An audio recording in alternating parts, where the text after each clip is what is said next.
Tanadagi shu kasallikka oid o'zingizda, farzandlaringizda, yaqinlardagi holatlar, qanaqa kasallikka oid holat bo'ladigan bo'lsa-ham, bular hammasi siz o'y-xayollaringiz natijasi. Demak, ongda nimadir burilish borki, nimadir qiyshiqlik borki, nimadir noto'g'ri bajarilyaptiki, demak, tanadagi kasallik yuzaga keldi. Tanadagi kasallik yuzaga kelgandan keyin albatta sizda pul qochish bo'ladi. Hech kuzatganmisizlar? Mana kim kuzatgan? Qanaqadir kasallik yuzaga kelsa, qattiq tomog'i og'risa ham sekin pul qochishi, mana kelib turgan pul yo'q bo'lib qoladi. Mana birinchi o'rinda kasallik nimadan keladi? Munosabatdan, atrofdagilar bilan munosabatingizdan.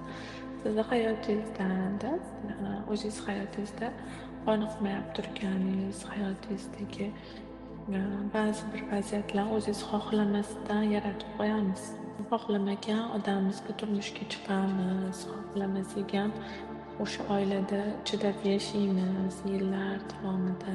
Biz hayotimizdagi ma'lum bir jarayonlarda yo munosabat, yo ish yoki boshqa narsalar endi shunaqa yashab o'taman endi man. Bo'ldi, man endi keyingi hayotlarimda orzularimni amalga oshirarman deb o'zimizga o'zimiz chegara qo'yib qo'yamiz-da.